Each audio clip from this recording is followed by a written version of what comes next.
shirkan oo ka qabsamay madasha kulamada ee Suldaanada Waaye madaxtooyada deegaanka Soomaalida oo ay ka soo qayb galeen guddiga sare ee damaanad qaadka cunnada ee barnaamijka shabakada badbaadada wax soo saarka wajigiisa shanaad ayaa waxa shir gudoominayay madaxweyne ku-xigeenka deegaanka Soomaalida Mudane Ibraahim Cusmaan waxaana lagu shaacinayay balaarinta degmooyinka ka faa'iideysanaya mashruuca loo soo gaabiyo PSMB wajigiisa shanaad mashruucan oo hore uga howlgali jiray 46 degmo oo ka tirsan deegaanka ayaa lagu kordhiyay 47 degmo oo cusub oo wadar ahaan noqonaya 93 degmo waxaana ka faa'iideysanaya bulsho kor u dhaafaysa 1.6 milyan kuwaasi oo lagu saleynayo inay noqdaan kuwa xaaladooda saboolnimo sii hooseyso halka hore dadka barnaamijka ka faa'iideysanaya lagu xulan jiray dadka ay hayso cunto yaraanta joogtada ah madaxweyne ku-xigeenka haddaba deegaanka Soomaalida Mudane Ibraahim Cusmaan oo sheegay in barnaamijkani muhiimad gaar ah u leeyahay bulshada deegaanka ayaa tilmaamay inay lagama maarmaan tahay in la xaqiijiyo sidii bulshadu ay uga faa'iideysan lahayd habkii loogu talagalay mashruuca kulankan ayaa markii uu soo gabagaboobay waxa warbaahinta la hadlay Dr. Abdulqaadir Iimaan wasiirka xafiiska beeraha ee deegaanka Soomaalida kulankani waxa kulankii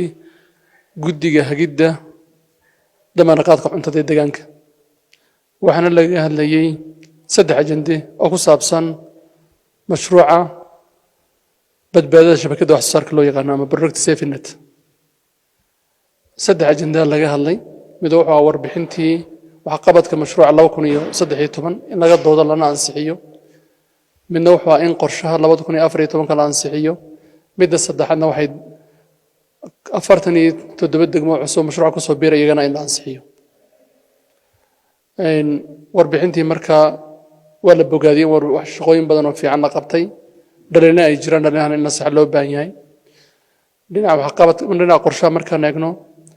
2014 ka miisaaniyad 3.7 bilyan la ansixiyay oo mashruucu ku hawlgalayo shaqooyin kala duwan lagu qabanayo takara deegaankeenu wuxuu ka kooban yahay 93 degmo mashruucu ku hawlgali jiray marka 46 degmo laakiin hadda wajigan cusub mashruuca oo kiishanaada wuxuu ka hawlgali doonaa 93 degmo taasi macnaheedu tahay dhammaan degmooyinka deegaankeenu dhan ka hawlgali doonaa laakiin sida uga hawlgalayo waxay noqonaysaa si ka duwan sidii hore dadka ka faa'iidaya waa tiradii guudun laakiin dadka mashruucu hadda uu maaragtay diiradda saarayo waa kuwa saboolnimada saa'idka haysa way marka tirada degmooyinka hore ay haysteen oo dhan way isdhimaysaa ujeedadu waxa weeyaan wax la rabaa in deegaankii oo dhan uu gaaro mashruucanna qorshihiisu ma aha in mashruuc weligiiba si socda u yahay laakiin waa inuu noqdo mashruuc muddo ku meel gaara socda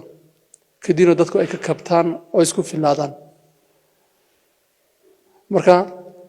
shacabku waxaan u sheegaynaa marka in arrin mashruucan ay u diyaar garoobaan hadda waxa la bilaabi doonaa xulashadii ka faa'iideystayaasha marka in si cadaalad loo socdo wey ka baahida rasmiga hayso ayaa la soo xulayaa kala guddiga soo xuli doona degmada qabiilada jooga waa la dhaarin doonaa inay dadka rasmiga soo xulaan kadib marka dadka la soo xulo kadib steering committee lagu soo celin doonaa marka la ansixiyo ayaa dana federaalka loo gudbin doonaa qof faqiir oo dhan lama rabo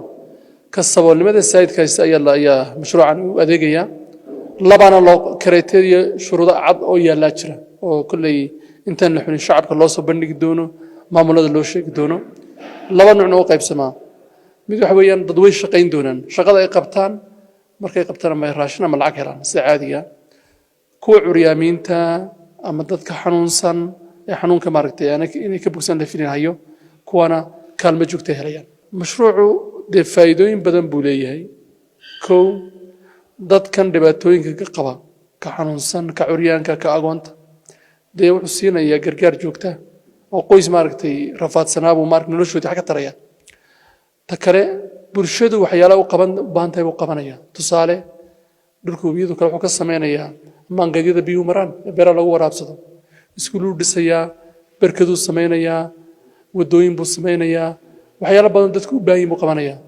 meelaha carra guurku ka dhaco inuu jaxjaxyada xidho wararadii xidho dhulkii dib u soo nooleeyo ayuu ka shaqeynaya shaqada markay dadku qabtaan kadibna iyaguna waxay helayaan dakhli noloshooda wax ka qabtaan marka qofku markuu shaqooyin noocan qabto baahidii uu qabay in neef intuu iibiyo waxay u baahnaa ku soo iibsado kale buu ka maarmaya marka hantidii uu haystay kale ee ma guurtadayd baa u oolaysa qofkii